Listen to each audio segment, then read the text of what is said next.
Exercise 2.2 question number 1. If you subtract 1/2 from a number, यानी एक number में से आप 1/2 सब्ट्रैक्ट कर रहे हो, तो हमने माना let the number be x, minus कर दिया हमने नंबर में से 1/2. उसके बाद आगे लिखा है एंड मल्टीप्लाई द रिजल्ट. जो भी इसका रिजल्ट आया उसे मल्टीप्लाई करना है 1/2 से, यू गेट 1/8. हमें वो नंबर फाइंड आउट करना है. इसमें कैसे, इसे दो तरीके से कर सकते हैं. दो जगह मैंने किया हुआ है सॉल्व. एक बार हमने क्या किया, ये वाला नंबर x माइनस 1/2 ऐसे ही रहने दिया. इस 1/2 को मैं इधर ले गई तो ये डिवाइड में चला गया.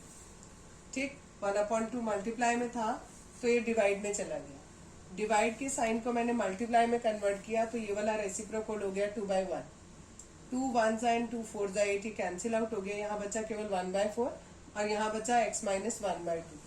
इस 1/2 को इधर लाएंगे तो प्लस में हो जाएगा. एलसीएम लिया, सॉल्व किया, x की वैल्यू आ गई 3/4. दूसरा मेथड ये है कि हम इस 1/2 को इससे मल्टीप्लाई कर लें. पहले x से मल्टीप्लाई किया तो 1/2 इंटू एक्स हो गया. यहाँ माइनस 1/2 इंटू 1/2 ये आएगा. इसको सॉल्व करके मैंने डायरेक्ट लिख दिया 1/4 इक्वल्स टू 1/8.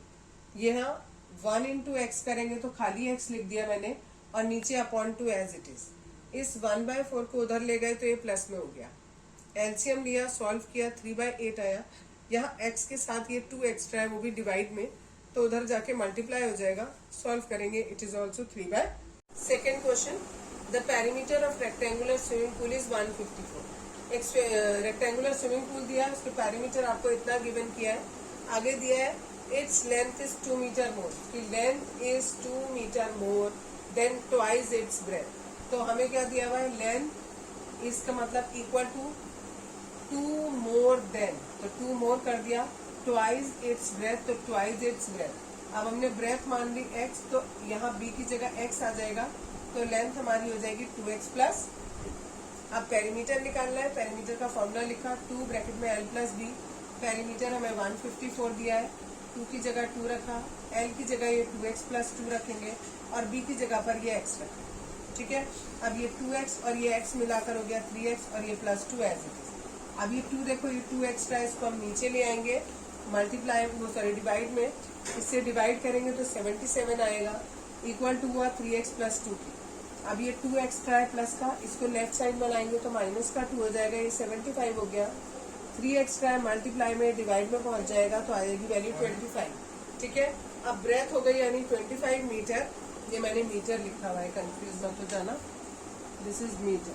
ठीक है, और लेंथ निकालनी है. लेंथ का फॉर्मूला हुआ 2x प्लस 2, 2 इंटू एक्स की वैल्यू हो गई 25 plus 2.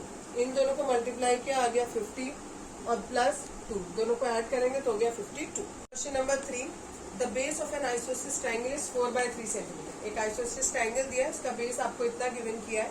The perimeter of the triangle is 4 full 2/15. Perimeter आपको इतना दिया है and you have to find out the equal side of an isosceles triangle. जो इक्वल साइड है वो आपको बतानी है कितनी है. हमने मान लिया कि ये x है. फिर पेरीमीटर कितना होता है, सम ऑफ ऑल साइड्स होता है. पेरीमीटर का फॉर्मूला, वो वैल्यू ये दी है वो रखा, सम ऑफ ऑल साइड, पहली साइड x, दूसरी साइड x और तीसरी साइड 4/3. इन दोनों x को जोड़ा 2x हो गया प्लस 4/3. अब ये नंबर एक तरफ कर लें तो हम 4/3 को लेफ्ट साइड में ले गए तो वो माइनस में हो जाएगा. एलसीएम लेके सॉल्व करेंगे तो ये आएगा 14/5 इक्वल टू आया 2x के. इस x के साथ ये 2 एक्स्ट्रा है, ये आ जाएगा डिवाइड में. ठीक है, यानी 14/10 हो गया. आप इसे 1.4 डेसिमल में कन्वर्ट कर सकते हो. और अगर आपको इसको मिक्स फ्रैक्शन में करना है तो ये 14/10 कट के हो जाएगा हमारा ये 5/7. ठीक है, 7/5 आ गया और इसको आप मिक्स में करोगे तो it is 1 full 2/5 metre centimetre. Question number 4, इसमें आपको गिवन किया है sum of 2 number is 95 if 1 exceeds the other by 15.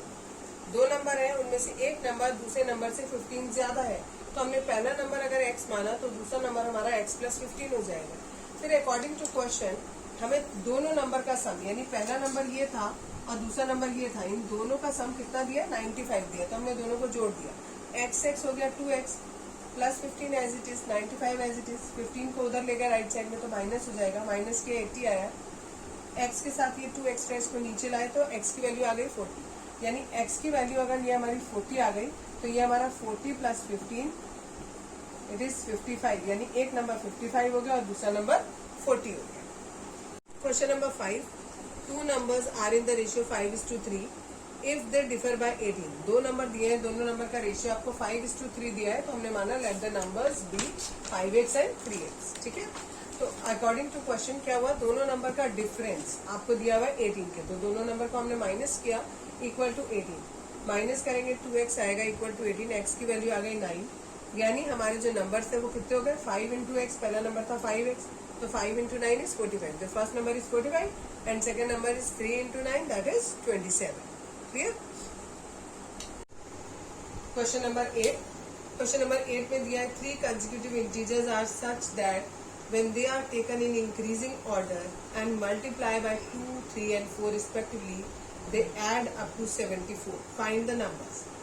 हमें 3 कंसेक्यूटिव नंबर माने, हमने 3 कंसेक्यूटिव इंटीजर माने, पहला x, दूसरा x प्लस 1 और तीसरा x प्लस 2। ठीक है, फिर हमें कहा है पहले नंबर को 2 से मल्टीप्लाई करो, ठीक, दूसरे नंबर को 3 से मल्टीप्लाई करो और तीसरे वाले को 4 से मल्टीप्लाई करो। तो हमने किया, पहला नंबर ये था, दूसरा ये था, तीसरा ये था, पहले वाले नंबर को 2 से किया, दूसरे को 3 से किया और तीसरे को 4 से किया और इनको सबको सम किया तो 74 आएगा, ये हमें क्वेश्चन में दिया गया। अब इसको मल्टीप्लाई हम कर रहे हैं, 2x एज इट इज लिखा, 3 को x से किया 3x आ गया, 3 को 1 से मल्टीप्लाई करेंगे 3 आएगा, ऐसे ही 4 को x से किया 4x आएगा, 4 को 2 से मल्टीप्लाई करेंगे 8 आ जाएगा। अभी x वाले तीनों टर्म है, इन्हें एक साथ लिख लिया, ये नंबर हमने एक साथ लिया, इनको ऐड किया 9x आया, इन दोनों को ऐड किया 11 आया, यहाँ पर 74। अब हम ट्रांसपोज करेंगे इस 11 को, कहाँ पर, राइट साइड में लेके जाएंगे, तो ये प्लस में है तो माइनस में हो जाएगा, 63 आया माइनस सॉल्व करके। अब 9 हमारे पास बचा है, इसको ट्रांसपोज करेंगे तो ये हमारा 7 आ जाएगा। ठीक, तो हमारा पहला नंबर क्या हुआ, जो हमें पहले नंबर्स निकालने थे, नंबर थे हमारे ये x प्लस 1 और x प्लस 2। पहला नंबर अगर हमारा आया 7 तो दूसरा हो गया 7 प्लस 1 और तीसरा 7 प्लस 2, यानी पहला नंबर 7, दूसरा 8 और तीसरा 9। That's it. क्वेश्चन नंबर 9 में दिया आपको, the age of Rahul and Harun are in the ratio 5:7, 4 years later the sum of their age will be 56 years। उनकी प्रेजेंट एज बतानी है, हमने माना let the present age of Rahul and Harun भी 5x एंड 7x, यहाँ पर प्रेजेंट एज लिखिए। ठीक, 4 year later 4 साल बाद राहुल की एज हो जाएगी ये और हरुण की हो जाएगी ये। फिर अकॉर्डिंग टू क्वेश्चन दोनों की एज का सम 56 है। अब यहाँ पर ये x और ये x मिलाकर हो गया 12x, ये नंबर और ये नंबर मिलाकर हो गया 8 इक्वल्स टू 56। इस 8 को हमने उधर ट्रांसपोज किया तो 56 माइनस 8 हो जाएगा, दैट इज 48। x के साथ ये 12 एक्स्ट्रा है, मल्टीप्लाई में है तो ये डिवाइड में जाएगा, आंसर आएगा 4। प्रेजेंट एज हमें निकालनी थी राहुल की और हरुण की, राहुल की थी 5x और हरुण की थी 7x, दोनों की वैल्यू पुट कर देंगे, x की 5 इंटू 4 हो गया 20 एंड 7 इंटू 4 हो गया 28। Question number 10, the number of boys and girls in the class are in the ratio 7:5। आपको एक क्लास है, उस क्लास में बॉयज और गर्ल्स का रेशियो 7:5 दिया है, दैट मीन्स हमने बॉयज मान लिए 7x और गर्ल्स मान ली 5x। फिर क्वेश्चन में आपको दिया है कि number of boys is 8 more than number of girls. ठीक, तो यानी नंबर ऑफ बॉयज यहाँ रखे, नंबर ऑफ गर्ल्स यहाँ रखे और उसमें 8 ऐड कर दिया। अब x एक तरफ कर लिया हमने, इसको सॉल्व किया 2x आया, x की वैल्यू यहाँ से 4 आ गई। ठीक है, नंबर ऑफ बॉयज निकालना है, बॉयज कितने थे 7x, x की वैल्यू हमने 4 लिखी है तो 7 इंटू 4 इज 28 और नंबर ऑफ गर्ल्स हो गया 5 इंटू 4 दैट इज 20। तो स्ट्रेंथ ऑफ द क्लास कितनी हो गई, दोनों को हमने ऐड कर दिया। क्लियर। क्वेश्चन नंबर 11, इस क्वेश्चन में दिया है Bhaichung's father is 26 year older than Bhaichung's grandfather and 29 years older than Bhaichung. तो हमने माना लेट द भाईचुंग्स एज भी x इयर्स, तो उसके फादर की एज कितनी हो जाएगी x प्लस 29 और उसके ग्रैंडफादर की कितनी हो जाएगी, क्योंकि उसके पापा जो हैं वो ग्रैंडफादर से 26 ईयर्स छोटे थे, तो दैट मीन्स ग्रैंडफादर जो है वो फादर से 26 ईयर्स बड़े होंगे। तो फादर की इतनी थी तो उसमें 26 ऐड कर दिया तो हमारी ग्रैंडफादर की एज आ जाएगी। फिर अकॉर्डिंग टू क्वेश्चन हमें बोला गया है the sum of the ages of all the trees is 135। तीनों की एज का सम, ये ग्रैंडफादर की एज, ये फादर की और ये भाईचों की, तीनों की एज का सम कितना है 135।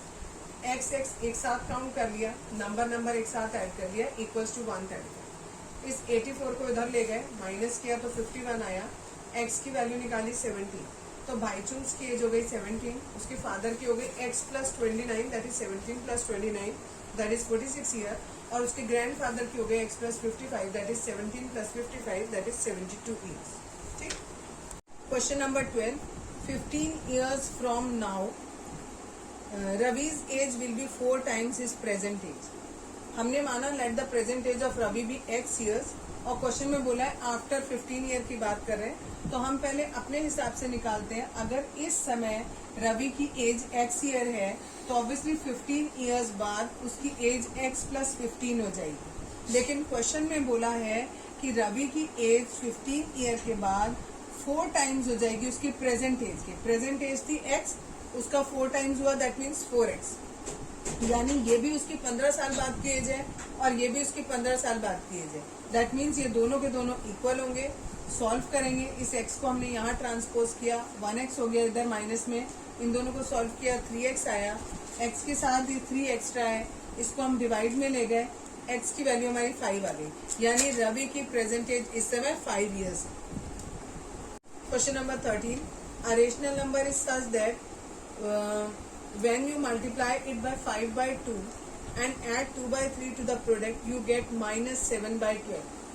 तो हमने माना let the rational number be x। उन्होंने बोला है क्वेश्चन में कि a rational number is such that when you multiply it by 5 by 2, जब आपने उसे मल्टीप्लाई किया 5 by 2 से और जो भी इनका प्रोडक्ट आया उसमें ऐड किया 2 by 3, then you get minus 7 by 12। इसमें यहाँ पर इन्हें मल्टीप्लाई किया 5x by 2 आया, इस 2 by 3 को हम ट्रांसपोज करके राइट साइड में ले गए तो माइनस में हो गया, इन दोनों का एलसीएम लेके सॉल्व किया तो ये माइनस 15 by 12 आया। इस x के साथ ये 5 और 2 एक्स्ट्रा है, 5 मल्टीप्लाई में है और 2 डिवाइड में है, तो यहाँ पर राइट साइड में ले जाकर question number 13, a rational number is such that when you multiply it by 5 by 2, एक रेशनल नंबर दिया, हमने मान लिया x है, कह रहे हैं मल्टीप्लाई करोगे इसे 5 by 2 से एंड एडेड द प्रोडक्ट, इनका जो प्रोडक्ट आएगा उसे उसमें ऐड कर दो 2 by 3, then you get minus 7 by 12। तो यहाँ पर हमारा ये 2 by 3 प्लस में इसको ट्रांसपोज करके राइट साइड ले गए तो माइनस में हो जाएगा, इनका एलसीएम लेके सॉल्व किया तो माइनस 15 by 12 आया। इस x के साथ ये 5 और 2 एक्स्ट्रा है, 5 को हम यहाँ नीचे ले जाएंगे और 2 को हम ऊपर ले जाएंगे, इसको काटेंगे तो हमारा आंसर आ जाएगा माइनस 1 by 2, यानी हमारा रेशनल नंबर क्या है minus 1 by 2। Question number 14, Lakshmi is a cashier in bank, she has currency notes of domination ₹100, ₹50 and ₹10 respectively. The ratio of the number of these notes is 2:3:5। एक लड़की है, वो bank में cashier है, उसके पास 100 के 50 के और 10 के नोट हैं और वो 2:3:5 के रेशियो में है, तो हमने माना कि उसके पास 2x, 3x and 5x notes हैं। ठीक है, टोटल उसके पास जो करेंसी है वो 4 लाख है, तो that means according to question हम क्या करेंगे 100 into 2x, क्यों किया हमने, क्योंकि 100 के उसके पास 2x नोट्स हैं, तो टोटल मनी उसके पास हो गया 100 into 2x, 50 के 3x नोट्स हैं एंड 10 के 5x नोट्स हैं, इसलिए हमने उन्हें मल्टीप्लाई कर दिया इक्वल टू 4 लाख। इन सबको मल्टीप्लाई करके सॉल्व किया हमने, इन दोनों को, इनको और इनको, ठीक है, ये आएगा, इन सबको ऐड किया तो 400x आएगा, x की वैल्यू 1000 आ जाएगी। अब 2x नोट्स थे हमारे पास 100 रुपीज के, यानी 2 into 1000 इज 2000 नोट हो गए 100 रुपीज के, 3000 नोट हो गए 50 रुपीज के एंड 5000 नोट हो गए 10 रुपीज के। Question number 15, I have a total of ₹300 in coins of denomination ₹1, 2 and 5. The number of ₹2 coins is 3 times the number of ₹5 coins. तो हमने मान लिया, लेट करके लिखेंगे, मैंने नहीं लिखा, आप लोग लिखना, let the number of coins of ₹5 be x। ठीक है, तो ₹2 के कितने हो जाएंगे 3 टाइम्स ऑफ ₹5 के कॉइन जितने हैं, तो वो हो गया 3x, और टोटल मिलाकर 160 कॉइन्स हैं, 5 रुपए के x हो गए, 2 रुपए के 3x हो गए, तो जो बच गए कॉइन ये दोनों मिलाकर हुए 4x, टोटल थे 160, 160 में से 4x माइनस किया तो हमारे आ गए कि 1 रुपए के इतने कॉइन्स हो गए। अब उन्होंने कहा है हमारे पास टोटल रुपीज है 300। टोटल रुपीज निकालने के लिए क्या करते हैं, जितने का आपका कॉइन है और जितने कॉइन है उन दोनों को आपस में मल्टीप्लाई कर देते हैं। सिमिलरली 2 रुपए का कॉइन था, 3x कॉइन थे, इन दोनों को मल्टीप्लाई कर देंगे। ₹5 के x कॉइन थे, इन दोनों को मल्टीप्लाई कर देंगे। इसको सॉल्व करेंगे, ये एज इट इज आ जाएगा क्योंकि 1 से मल्टीप्लीकेशन है। इन दोनों को करेंगे 6x, इन दोनों को मल्टीप्लाई करेंगे 5x। अब इन तीनों को, ये तीनों लाइक टर्म्स है, सब में x है, सॉल्व करेंगे तो 7x हो जाएगा प्लस 130। इसमें से 160 को उधर ट्रांसपोज किया, 140 बचेगा, x की वैल्यू हमारी 20 आ जाएगी, यानी ये हमारे ₹5 के 20 कॉइन निकले। 3 इंटू 20 करेंगे तो 60 कॉइन्स हमारे 2 रुपए के हो गए, और 160 minus 4 into 20 that means 160 minus 80 that is 80, यानी 80 कॉइन्स हमारे पास ₹1 के आ गए। Question number 16, the organizer of an essay competition decided that a winner in the competition gets a prize of ₹100। जो विनर होगा उसे ₹100 का प्राइज मिलेगा, जो विनर नहीं है, जिसने केवल पार्टिसिपेट किया, उसे ₹25 का प्राइज मिलेगा। ठीक है, टोटल प्राइज मनी हमारे पास ₹3000 है हमें ये, और टोटल नंबर ऑफ पार्टिसिपेंट हमारे पास 63 है। हमने माना x लोग ऐसे हैं जो हार गए, तो जीते कितने, 63 में से हमने माइनस कर दिया। क्यों किया, क्योंकि टोटल पार्टिसिपेंट हमारे पास 63 थे। अब टोटल मनी भी हमारे पास पता है, तो टोटल मनी के लिए हम कैसे निकालते हैं, जितने लोग हैं और जितने का प्राइस है उन दोनों को मल्टीप्लाई करते हैं। सिमिलरली यहाँ किया हमने, जितने लोग हारे हैं और जितने का एक जने पे प्राइस है उनको मल्टीप्लाई करते हैं। देन सिंपली 100 से इसे मल्टीप्लाई किया। ठीक है, इन दोनों को सॉल्व किया, ये 75 आ गया। 75 को इधर ट्रांसपोज किया तो ये प्लस हो गया, 3000 को इधर किया तो ये माइनस हो गया, इसको सॉल्व किया तो ये आया, 75 से डिवाइड किया तो 44 आ गया, यानी 44 लोगों ने लूज किया है। तो विन कितनों ने किया, 63 माइनस 44।